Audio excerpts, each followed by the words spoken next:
Hey y'all, here we are. Welcome in. Um, Green on Sports. It's another Wednesday, so you know we are back and we are attempting to be better than ever. Excuse me, I'm just gonna down this espresso shot real quick. I got a lot to do after the podcast episode, so gotta stay. Oh man, that was disgusting. Um, but yeah, anyway, like I said, back here trying to be better than ever. I did get a new lighting source, but we'll work on that for next video. I had a busy morning and I have a busy night, so I had to get on here on a good time. But this is technically a new location. It's the same setup basically. It's just flipped for you guys because I rearranged my living room and my living spaces. So now I'm on a different corner of the room. I was over there. Now I'm over here. That doesn't really matter to you guys, But yeah, new setting. Hold on, guys. Let me pause this live.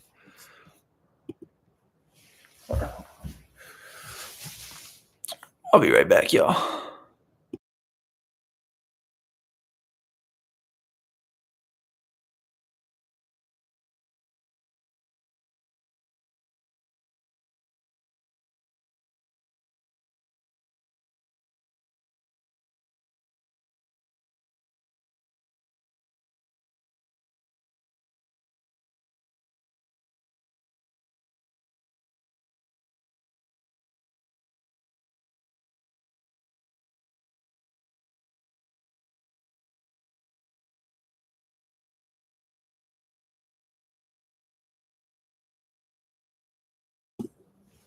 All right, everybody, we are back. Sorry about that. Wife called in to make sure she was all right. Always a husband first, But yeah. But anyway, yes. So we have a new setting. We are going to get new lighting soon. We are also going to. We're working on a new microphone setup. I'm going to connect the phone to the microphone. So yeah. But without further ado, let's get into the breakdown of what we got going on in the sports world.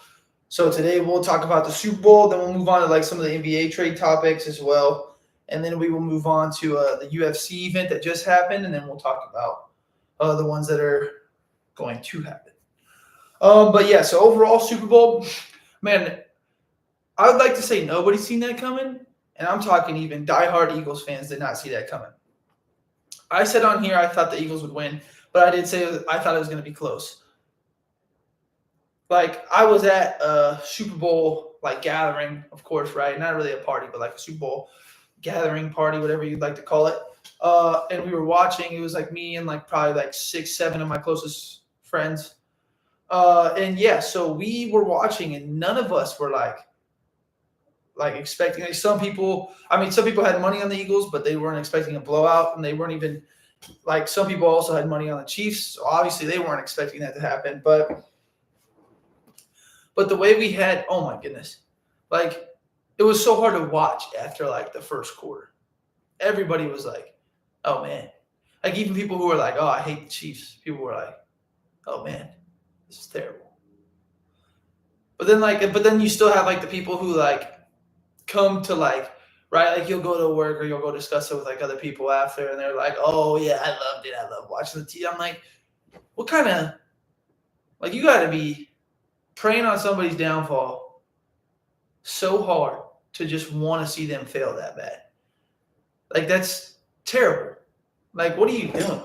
Like I don't know, because like I wasn't a fan of the Chiefs winning, right? I would rather I like to see newness, unless of course it's my team dominating, but that's fine. But no, I either way I still kind of I like to see the newness. So you root for the Eagles. They're in a way like the underdog, right? Like everybody's like, oh, Chiefs probably gonna win it. Chiefs are and then yeah. So I'm happy with the outcome. I wish it was a closer game.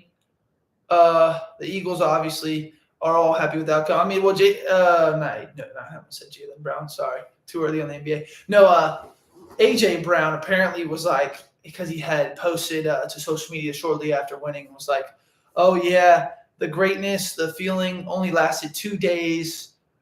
And then I was like, already back to being unsatisfied because I didn't like dominate enough. And it's like, goodness gracious, this dude is amazing. Like we love that mentality. That's what you want from like anybody in sports. That's what you want from anybody in life, really. Anybody that I want in my circle, or anybody that's in my circle, or like that I would prefer to have in my circle, better have that mentality. Like, oh yeah, I did a great job. I could have done better, but next time I will do better because there will be a next time. Right? Oh, well, hopefully, if there's it's positive, right? Because obviously you want to remake the Super Bowl. But yeah, so he thinks that they're going to be back next year. I do as well. Probably in the Super Bowl, if you're being honest, with the NFC. I mean, obviously we have to see how like draft and offseason shakes out, and then clearly injuries could mess everything up. But yeah, they look good enough to, if they have the same team next year, roll right back into that. Because they rolled right through the NFC. I mean, the Rams got a little close, but the Rams aren't going to have Cooper Kupp next year either. So, and maybe not Stafford. So they went right through the NFC. Yeah, and then right through the Chiefs. So basically right through the AFC. So like a lot of people as well, after the Chiefs lost, a lot of people discussed it, and they were like, oh, this shows how much of a fraud team that the Chiefs were. And that kind of like discussion, that's not even a discussion. That's such a stupid, it's just the people who have such severe Chiefs fatigues or hate greatness so much or can't stand the fact that their team that they're rooting for, that they're not even on, like the Chiefs were not frauds. They ran right through the AFC, really. Like the Texans weren't going to stop them. So if you thought that, you were sadly mistaken. And then there was a message, but it got retracted. It was from Noah. Thank you for tuning in, Noah. But yes, so you have like everybody's saying like, oh, the Chiefs are frauds, but it's like, what are we talking about? The Chiefs, they didn't make 3 straight Super Bowls on accident, and it wasn't by the NFL on purpose. Like, like they have been running the AFC for a good long while, and they probably have a pretty good chance at doing it again next year. But the only thing I'm worried about next year for the Chiefs is not Lamar Jackson, because he will choke in the playoffs. Maybe Josh Allen and the Bills. We'll see how they turn out. But as of right now, they cannot beat them. And if they have Joe Brady coaching them offensively next year, Stags will run the table with them again. But the Bengals, they got Al Golden from Notre Dame, who's going to be way better defensive coordinator for them than Lou Anarumo was. They will obviously probably bring in talent. If they re-sign T. Higgins, they have the offense wasn't the issue last year. If they re-sign T. Higgins, get a better running back, bulk up the defense a little bit, and then have a better defensive play calling system, that team's going to be scary. They have, I don't care what you say to me, best quarterback in each conference is Joe Burrow and Jaden Daniels. We will see again next year, as they proved this year. I don't care what you say, they proved it this year. Yeah, everybody's like, oh, Josh Allen won the MVP, right? He is, rightfully so. That's fine. We'll talk about awards later. But, yeah, Joe Burrow was the best quarterback in the AFC, and Jaden Daniels was the best quarterback in the NFC this year. That's this year, and then I feel as if it'll reign the same next year. And I mean, yeah, the best quarterback doesn't always win the Super Bowl or make the Super Bowl even the playoffs, and that's because it's not always like, I mean, yeah, the quarterback's the most important player on the team, but you can only do so much with just only a great quarterback. Well, not even only, but like, yes, like when like the team itself isn't functioning to the highest potential as it could be, it's not going to matter if your quarterback was amazing. Sad to say. But even Jaden Daniels carried his team, which was not performing to the highest potential that it should be so far, into he carried them to the NFC Championship game, one game away from the Super Bowl. And if the Commanders made it, I think they would have gone pretty toe-to-toe with the Chiefs, because what the hell was that? What did the Chiefs just put out there in the Super Bowl? That's the craziest thing. Like, no other game other than this game were the Chiefs frauds. Like, they played really well, really sound. Well, like, not like really well. They didn't play as well as the Chiefs could have, but like they played very good football and very close football, very great situationally, all the way up until the Super Bowl. And then just the interceptions and then the fumbles. I don't know. I had never seen that version of the Chiefs. It was so insane to me. But I don't know. But yes, so Eagles definitely deserved it. They far outplayed this team. They have been outplaying teams all year. They were like easily the most talented team all year. They had, I told y'all, Brandon Graham coming back was going to make a difference. It did. Excuse me. They have, other than Chris Jones, the best defensive tackle in the league. The rest of their D-line was crazy. Jalen Carter and Jalen Hurts being the epicenter of both teams on each side, insane. They got those cornerbacks. I told you that defense was going to be a problem. Those cornerbacks, Cooper DeJean with the pick six. And then you got Zach Bond, who everybody's like discusses was like used to be a special teams player and is now a high caliber player on a Super Bowl winning roster. Their defense, and that's the thing, the Chiefs defense wasn't necessarily as bad. The offense, for once in the Chiefs' history, actually had let them down. And for the offense of the Chiefs, with the quote-unquote, a guy who, like the fact, that's one of the things that has me so irritated is the fact that we were so close to calling Patrick Mahomes the GOAT, and he went out there and performed like that. Like, if you were really, like, on the verge of being the GOAT, and you had the chance to go overtake it, and you went out there and did that performance, you're out of that conversation for a good long – like, that's like, oh gosh, for lack of a better analogy, that's like if like you're a married couple, right? And it's like, oh yeah, like this is going so great. And then it's like, oh, actually you caught them like kissing someone. It's like, okay, well, we've done really great. This is a really bad mistake. But it's recoverable, but it'll take a very long time. And that's a terrible analogy. But he was in the Super Bowl, right? So like that's just, and that defense is insane. That's Vic Fangio's first win against oh my goodness. Sorry, excuse my dog.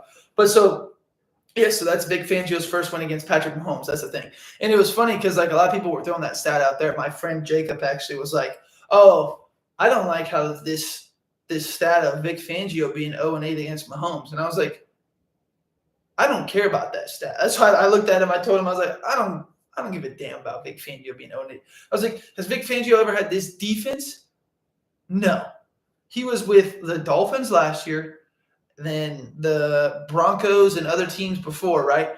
And then obviously the Broncos don't have a good record against the Chiefs, whether or not Vic Fangio's on that team or not.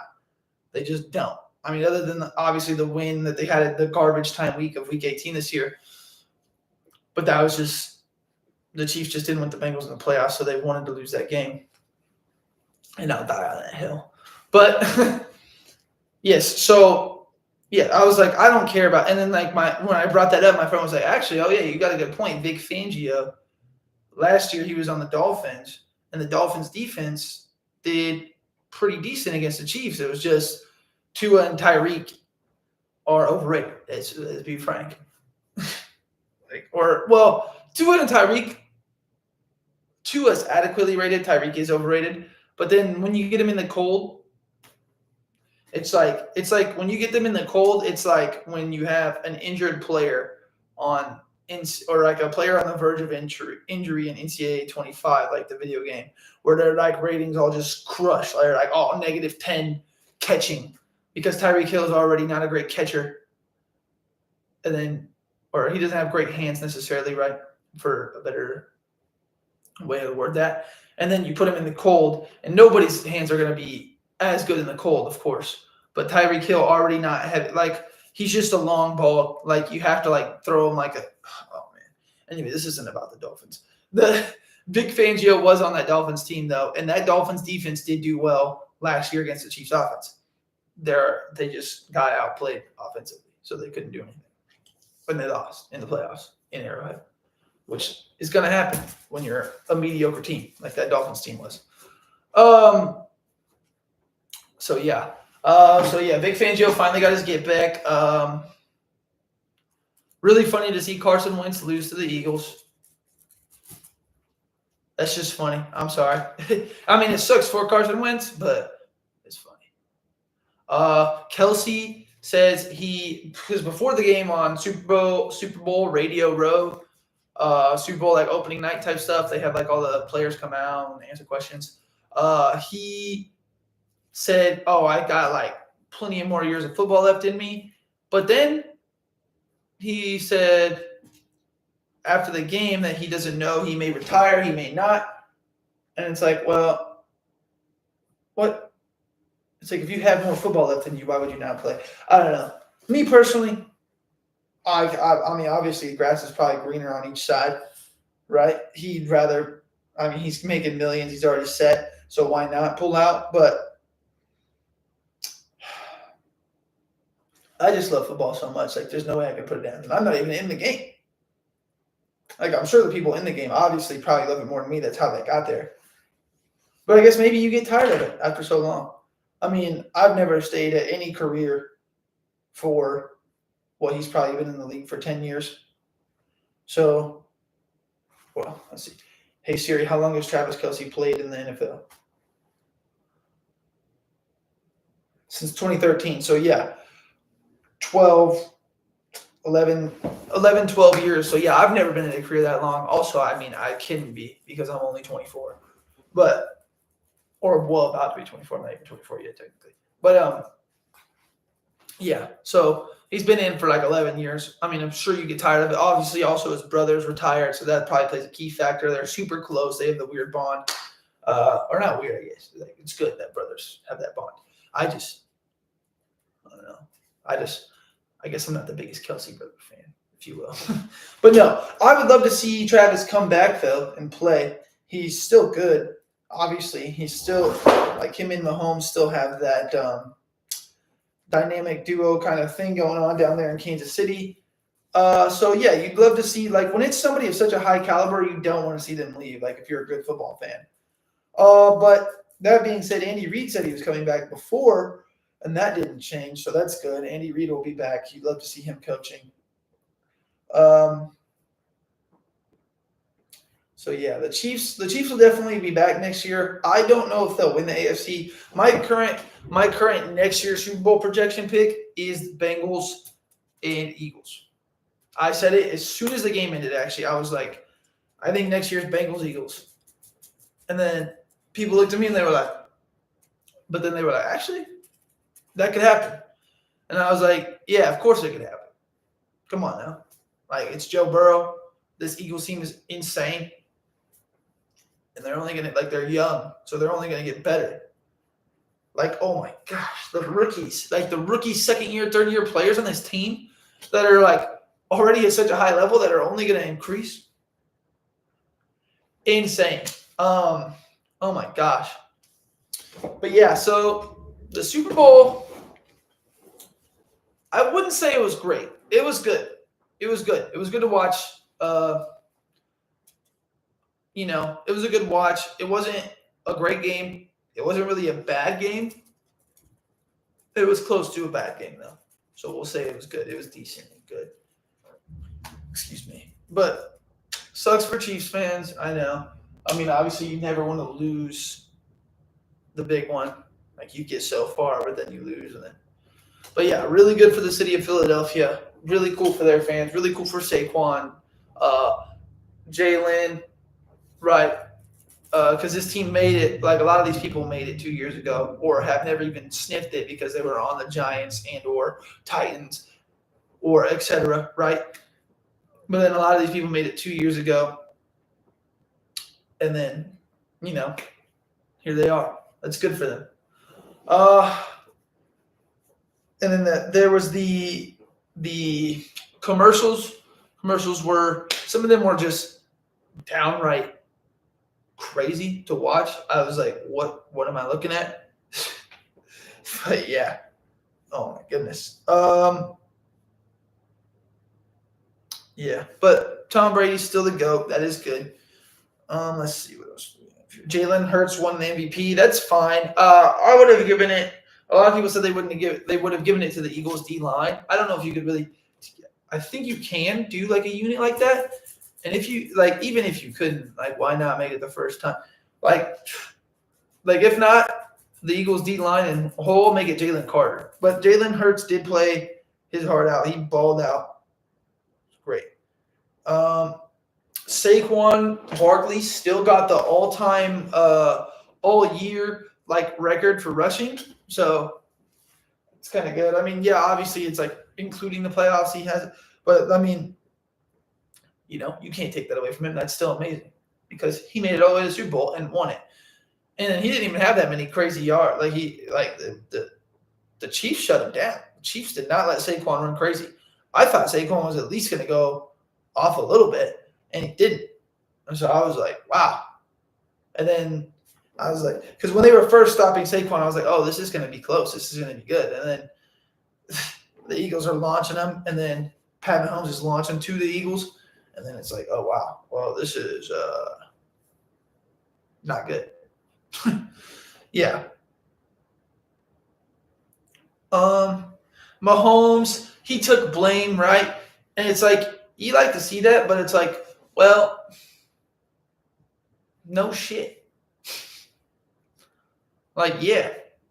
Like, oh, you take blame? Yeah, you threw 2 insanely bad picks. Like, they were not good throws. It wasn't on the receiver. They were bad throws. Like, one of them he was kind of hit, but still bad throws, terrible plays. What am I thinking? Oh, yeah, then – oh, no, the fumble. Was it? I think the fumble was on him.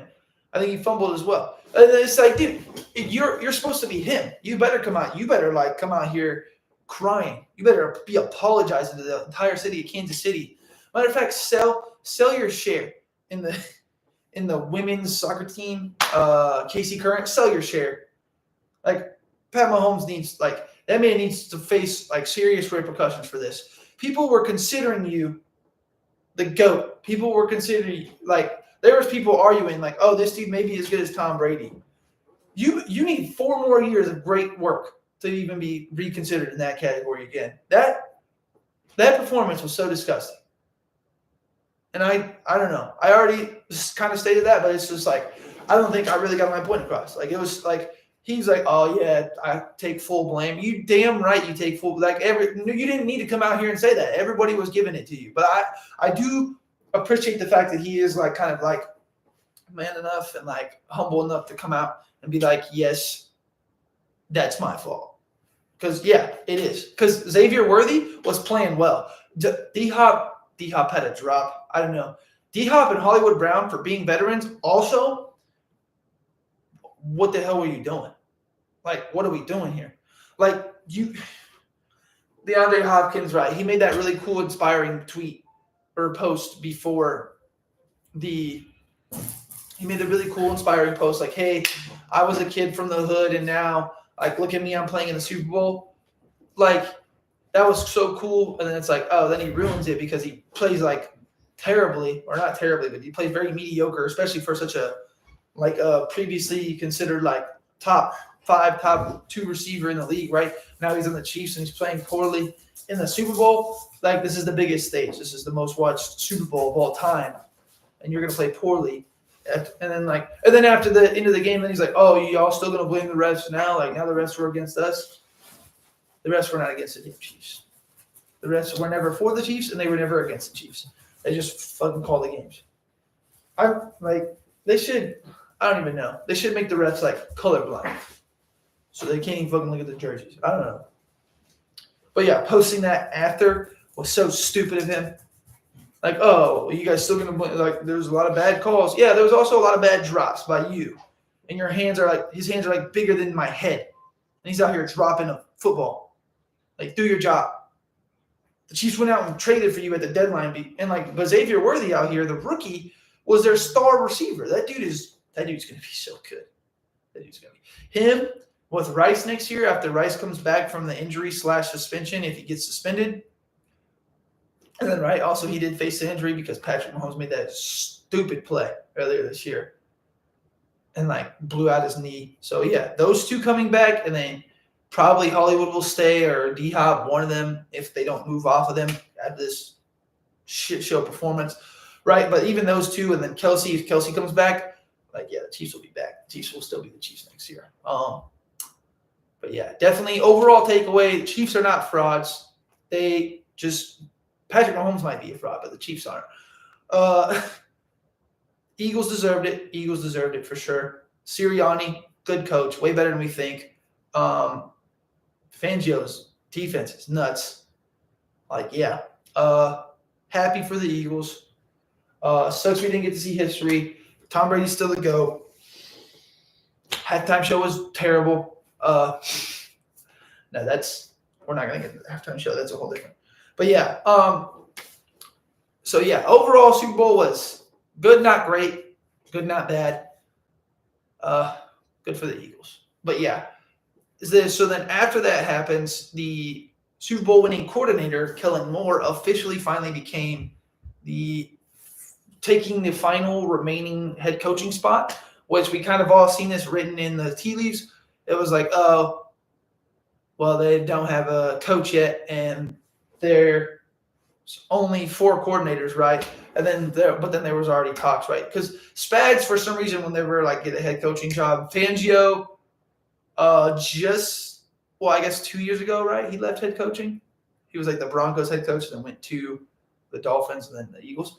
I don't know. I guess Kellen Moore, like the fresh new face, the offensive mind. That's how New Orleans wanted to go about it. Do I think it's the best hire? No. I think it's actually, out of this coaching cycle, probably the worst hire. I don't think Kellen Moore is that great of a play caller. He's not the worst play caller, that's for sure. But he's definitely not that great. He's like the least coach the least of the top 3. Like, right, you have the head coach, offensive coordinator, defensive coordinator. He was the least impactful of those 3, leading to the Super Bowl for the Eagles. No offense to him. Kellen Moore, he coached well enough, right? Obviously to have, but like it's Saquon, it's the O-line. Like you got like the best O-line in the league, the best running back in the league this year, right? Best running back in the league, best O-line in the league. Clutch quarterback, great wide receiver, like Goddard, Dotson, Smith, and AJ Brown. Like, dude, like this team, like you could put me out there offensive play calling and we're probably going at least back to the NFC Championship game.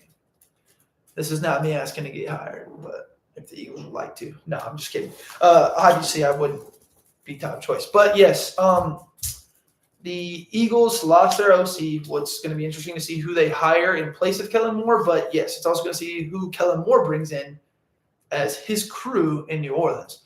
But yes, I'm fully certain now that New Orleans is just completely okay with being 4th in that division. Because with Michael Penix and Bryce Young playing well at the end of the season, and the Bucs continuously running that division with Baker Mayfield, who's an absolute dog, and then the Saints now having Derek Carr on his 3rd team, second team, sorry. Derek Carr, who's not the same Derek Carr as when he ever was before his 4,000-yard season with the Raiders, right? And then Kellen Moore, like, I don't know. This team, no, I'm not excited. If I'm a Saints fan, not excited. Not excited. And maybe it's karma because of what I said in the last episode about how they had aided a few Catholic priests in getting. But that's a different topic. But yeah, so that was crazy. The Jaguars also found their offensive coordinator, Liam Cohen, the head coach, right? He brings in the Vikings quarterback coach, Grant Yadinsky. I mean, what he just did with Sam Darnold this year, I'd hire him too. I don't blame him. He definitely deserves a promotion from what he just made out of Sam Darnold. But yeah, so that being said, I had the 7 coaching hires, and I had them ranked.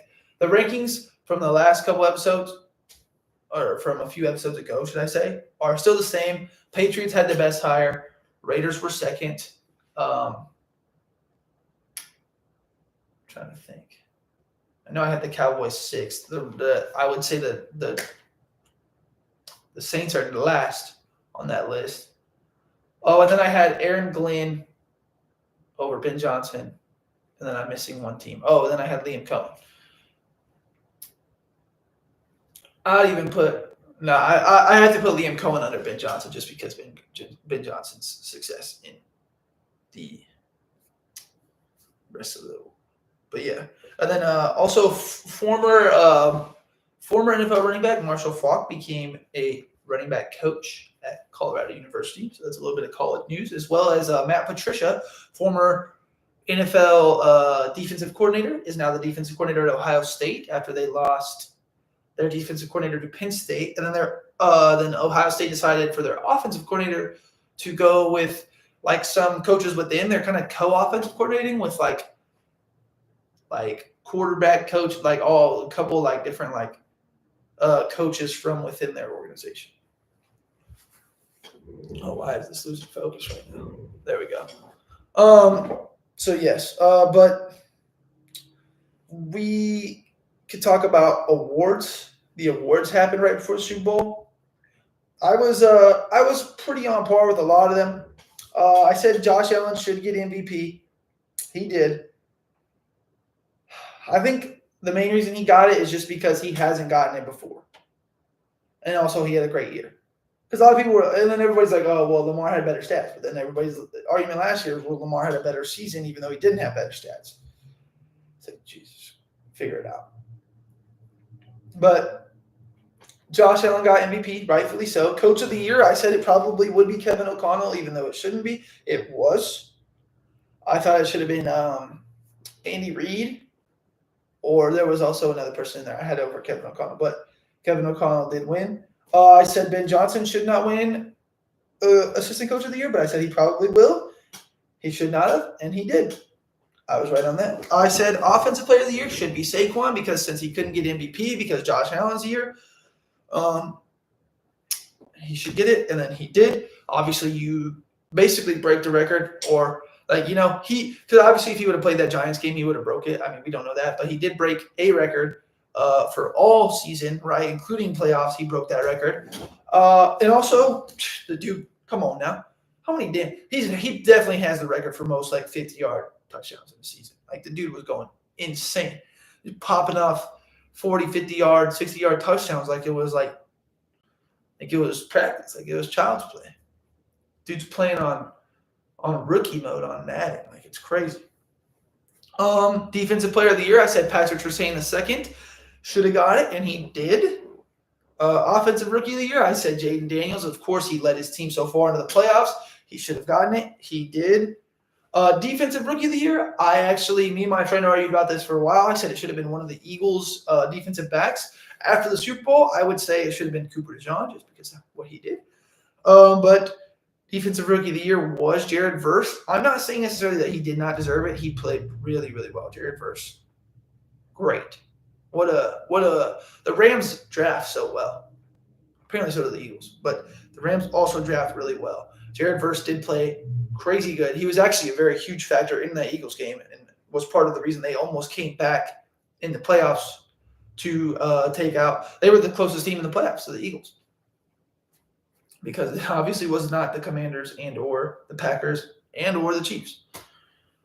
But yeah, so Jared Verse got that. I definitely mentioned the chance that he could get it. I didn't think he would just because of how well the Eagles defensive backs played. But I think it's the fact that the Eagles had 2 defensive backs up there. It kind of tainted the ability for one of them to get it, really.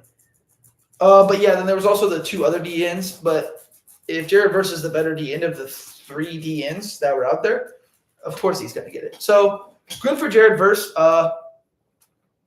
Well-deserved. I'm not going to say he does not deserve it. He played crazy good. Comeback player of the year, Joe Burrow. He was barely injured. It should have been J.K. Dobbins. But Joe Burrow did come back from something, I guess. He had a little wrist injury, and then he did play amazing. And thank God he won that because he didn't get MVP or Offensive Player of the Year, even though he was like I said earlier in this episode, best quarterback in the AFC.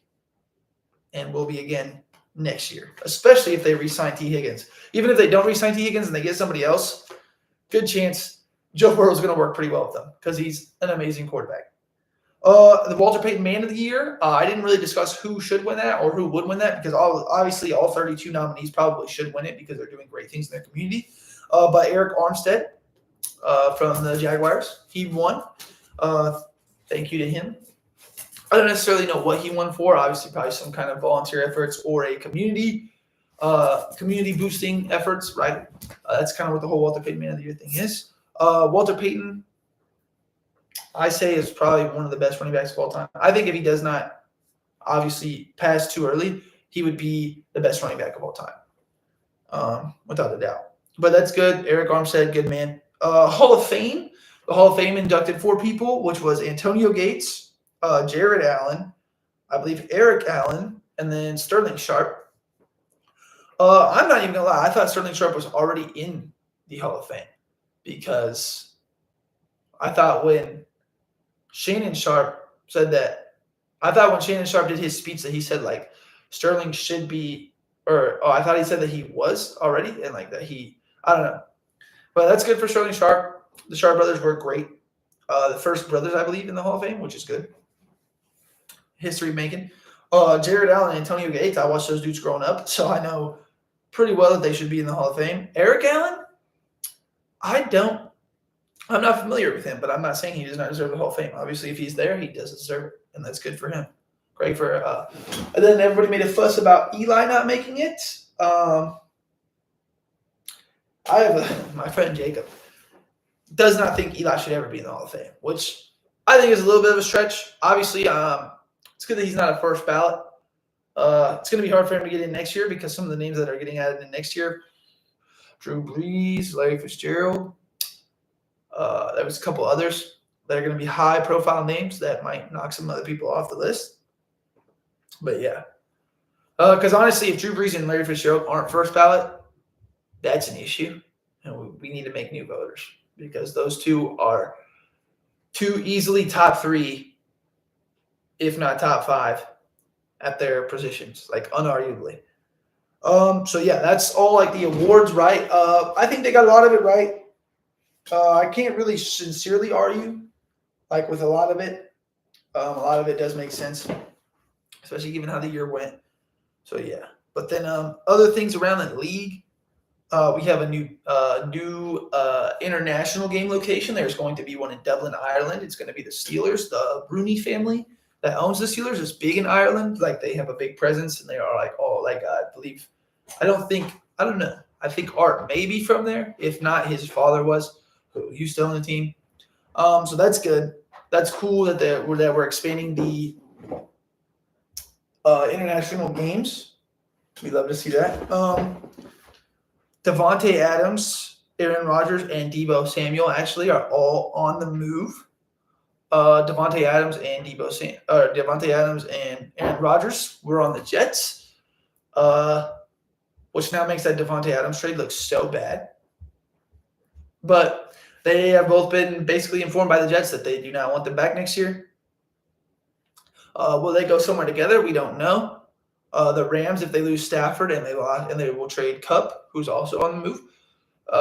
If they do that, then they could go to, because apparently what we've heard is they both want to go to the West Coast. But I think there's a great chance that if they do stick together, I think it'll either be Tennessee, San Francisco, or LA, the Rams. But the LA Rams obviously depends on whether or not Stafford, or also the Steelers. But the Rams obviously depends on whether or not Stafford comes back, because if Stafford comes back, then they're probably out of that. DeMonte may go, but probably not Stafford. But probably not Rodgers. San Francisco would make sense, given say the Niners don't want to pay Purdy, or they're like, hey, we're going to bring in Aaron. You sit down for a year, you learn under him. We'll pay you next year, right? Whatever, or however that would work. And then given they're getting rid of Debo, Brandon Ayuk's going to be injured coming back next year, then that would make sense to bring in Devontae in. The Steelers obviously have we have Pickens. Then the rest of our wide receiver room isn't really too crazy. I like Calvin Austin a lot, but he does have limitations because he's a little bit shorter. We clearly have no quarterback right now. I believe actually we legitimately have no quarterback on the roster because Justin Fields, Kyle Allen, and Russell Wilson were all one-year contracts. So they are all now free agents. There's a lot of rumors about us bringing Fields back. If we don't bring him back, obviously Aaron and Devontae coming would be huge for the Steelers. I say we because I am a Steelers fan. But yeah, so if the Steelers do not bring him back, and like I don't know if the Steelers would do that, but it would make sense given like say the Steelers draft a quarterback late, and then putting Aaron in and be like, hey, quarterback, like learn under Aaron for like a year or two, right? And then there's also, yes, Tennessee. Aaron Rodgers has discussed before that he loves Tennessee, he loves Nashville. They're building a new stadium there. But Tennessee would be crazy because they do have the number 1 overall pick. So given they bring in Aaron Rodgers, right, and then Devontae Adams even, or with or without Devontae Adams, right, they bring in Aaron Rodgers. What does that mean for, like, their number 1 overall pick? Are they going to pick, like, could they switch up, go Abdul Carter, or go Travis Hunter instead of a quarterback because then they're getting a quarterback, or could they trade it to somebody who wants Shadur for like the 5th pick, right, and then pick Abdul or Travis, or could they? I don't know. The Titans would, if he goes to the Titans, that makes that very interesting, right? Because then they could draft a quarterback 2nd round, right, and then have him sit behind, or 3rd round even, and then have him sit behind Aaron, and then have Aaron play for a year or two. But then, so yeah, Debo, Cooper Kupp, and Devontae Adams becoming available makes the wide receiver market crazy. Debo Samuels is actually like leading like betting odds for next team is like the Steelers. Me as a Steelers fan, I'm not happy about that. I don't want Debo. No offense to Debo. I don't want him. Too expensive. He got fat last year, and he's slow. Slower than he was before. That's all he used to be. He was like a speed guy, but now he's kind of slow. So Steelers don't want – well, me personally, I don't want him as a Steelers fan. The Steelers may, but sometimes we make questionable decisions. If I was to get any of them, I'd rather have Kupp over Debo for sure, and Adams. Because if we have Adams and Pickens on the outside, plus also if we had Aaron and Adams, I would love that. I would love so much for that to go to the Steelers because – like Aaron Rodgers would get George Pickens to chill out probably. And then him and Adams and Pickens on the outside, like 2 big body, like crazy catch receivers with like Calvin Austin on the inside running some crazy routes with a solid tight end. A solid tight end with Aaron Rodgers, lights out. Yeah, I don't know. But that's just a dream scenario. And like I said, we have no idea. Obviously, he's probably going to be anywhere but the Jets. West Coast, right, is where they want to go because they're from there, or Nashville would probably make more sense because Aaron Rodgers loves it there and he has property there. I don't know. Well, we'll see. We'll definitely keep an eye on that. We'll continue reporting on here, whatever we know. I say we. I will. It's just me. But Cam Newton apparently has raised eyebrows and raised issues with his former teammates. He was like, because he made this stupid comment where he's like, oh, yeah, I'd keep my MVP over a Super Bowl any day. But then when he lost that Super Bowl, when he got blown out in the Super Bowl, he was so upset about it, like screaming at little kids, like, oh, why would you ever bring a Broncos phone case around me? Like, oh, geez, forgive him that he's a Broncos fan. Like, oh, is he supposed to be like, oh, I got to take my phone case off so I could speak to a athlete that's supposed to be a professional? Cam Newton has been dumb as hell for years. Let's be real. Cam Newton has been so dumb that he didn't even need CTE. He was dumb before it. That may have been too aggressive, but I don't care. Cam Newton's dumb. And then especially saying that, like, oh, and then apparently he called like his old teammates losers, right? He was blaming them partially for them losing, not winning the Super Bowl. even though he was terrible in that Super Bowl. And then he was like, "Oh yeah, I'd take my MVP over the Super Bowl anyway." He's like, "Cause not like no bad players can win MVP, but plenty of bad players can win Super Bowls." And I was like he said something along those lines. And I was like, "What the hell are you talking about?" Plenty of players, because after that MVP, guess what? Cam Newton was a bad player. He was bad. He never got back to the pinnacle again. He never got back to Super Bowl again. He never. Cam Newton's fucking dumb. And Stephen Smith Sr. was also upset about it, right? Because Stephen Smith Sr. was a baller. He was a dog. I believe he was on the Ravens team that won the Super Bowl. Oh, guess what? He's got a ring. You don't, Cam. So how about you sit down and pipe down? Shut up. You're trash. Like he had one. The dude had his Heisman year, and then he had that Super Bowl year. Other than that, you're known for stupid hats. That's what. Stupid, terrible. But yeah, other than that, yeah, some interesting stuff going on around the league. Obviously, next month will be March. Free agency will open up. That'll bring in a lot of crazy topics. Before that, we'll probably have some announcements before, right, for the NFL that'll make free agency more interesting. The Myles Garrett thing, they haven't had any traction with that. And then after March, the draft will come. We'll discuss some draft stuff, do some draft watching, some draft talking. Yeah, so that's a lot of the football news. We can now talk about the NBA. Had to wear the Warriors jersey because the Warriors have been going crazy. They traded for my man Jimmy Butler, and it's looked amazing. They are going to be dangerous in the West now. That being said, the other huge trade in the West that involved two teams in the West, really. Because that's really all there is to say about the Warriors with Jimmy Butler. It's good, and it looks dangerous. And he looks good in the black and yellow. Or black and gold. I don't even know what they call it. Obviously, probably gold because Golden State. But black and gold, the gold and yellow line gets crossed too many times in both all the leagues, really. But anyways, besides the point, like I said, we do have. He looks good out there, and they're going to be dangerous. That team's going to be dangerous.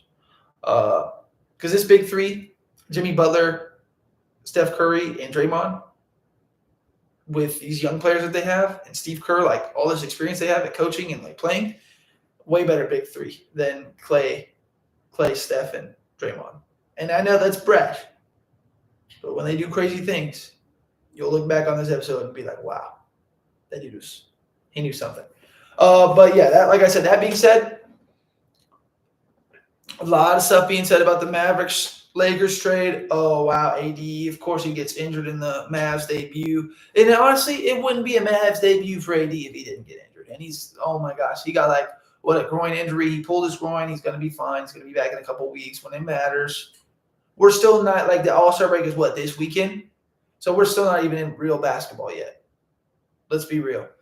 So yeah, that's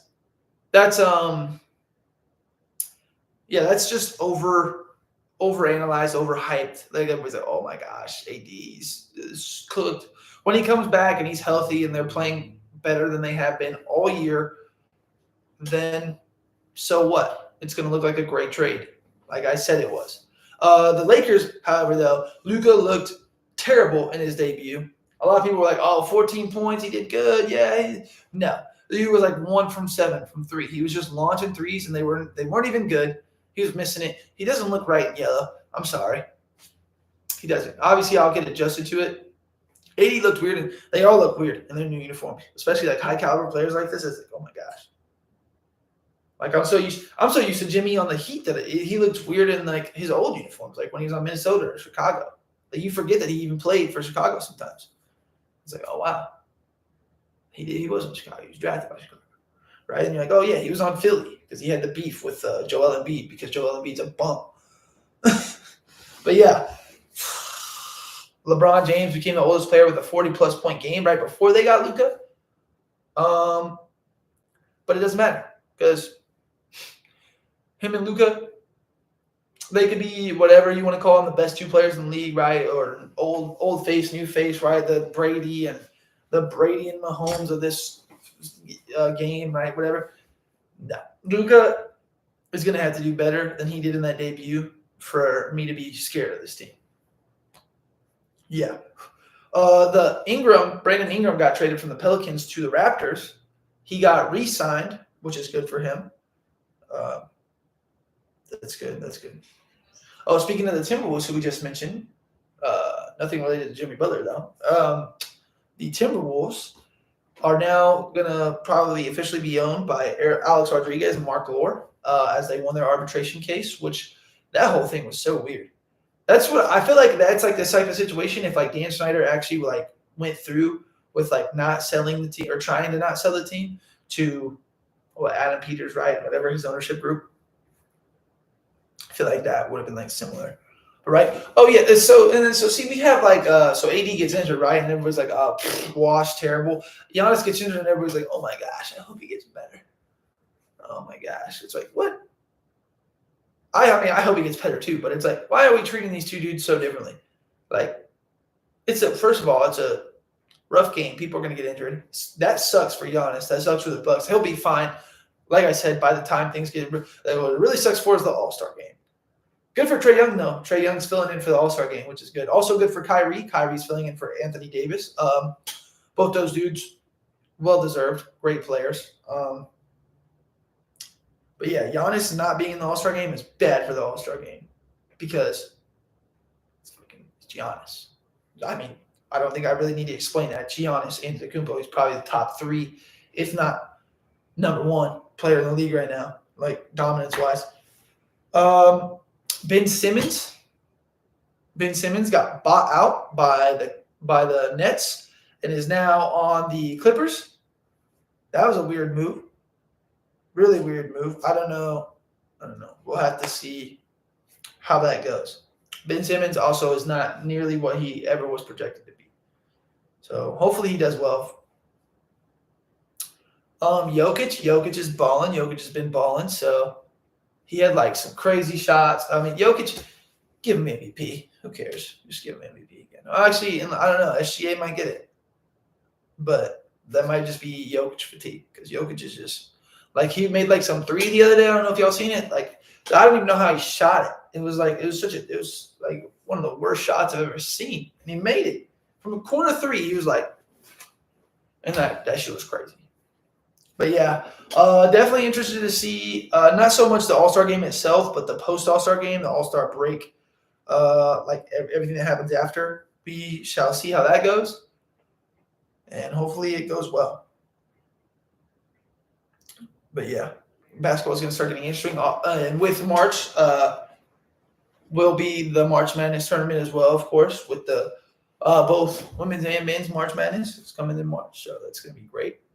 Juju Watkins, Paige Beckers, and then Caleb Love, and then other NCAA men's basketball players. Auburn, we'll see how well they do, as they're I believe they're the current number 1 still. If not, that's my fault. There may have been an update, but yes. Yes, and then so I said we would also talk about some UFC. The UFC event that just happened had Dricus du Plessis beating Sean Strickland.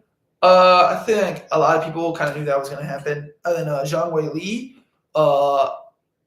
gave Tatiana Suarez her first loss, which was crazy. But she had the belt, and she had it for a reason. So those two kept their belts. We shall see who they fight next. A lot of people are saying Zhang Weili may fight Valentina Shevchenko again because it's probably the only person who can really compete with her. Dricus du Plessis is supposed to fight Khamzat Chimaev next. That would be great. Khamzat would beat him up for sure. Zhang Weili would probably beat Valentina Shevchenko again, but that's fine. This Teixeira dude, though, Teixeira was on that card as well. I believe he's like the 3rd or 4th main fight. That dude's so good. He's so good. He's, I believe, undefeated still. He's like some Brazilian guy. I don't know if he's related to Glover at all, Glover Teixeira, but this dude looks good. He fights well. and he's got a great record. So he's coming up. I forget what weight class he's in. Forgive me, but yeah, he's coming up. He will be near the top of his weight class very soon. There was an early stoppage in the beginning. It was like early prelims, right? There was a stoppage. It was like 19 seconds in. This dude like one punches this guy, and the guy fall. But the guy was fighting back, and they called it. And I hate nothing more in the UFC than to see that. I hate it so much. I really do. Because it sucks so bad for the fighter. You're like, dude, he was literally fighting back. Like 19 seconds in, that's gonna look like that's gonna be talked about for like the rest of the year. Like, oh, what? Because so far, I'm sure that's probably the quickest knockout this year. TKO. Terrible. But yes, this weekend, Jared Cannonier is fighting Rodriguez. Calvin Kattar is fighting Zalal. And there's a bunch of like not a lot of people that I'm very familiar with, but some lower level fighters, middleweight fights, lightweight fights. All good records though, up and coming people. So that's good. Cannonier definitely needs a bounce back win. So we'll see how he does against Rodriguez. Calvin Kattar, whatever. He also needs a bounce back win. He's fighting. I don't know if I'm familiar with this Zalal guy from Morocco, but we'll see. We will see. Kattar is not bad. He definitely has some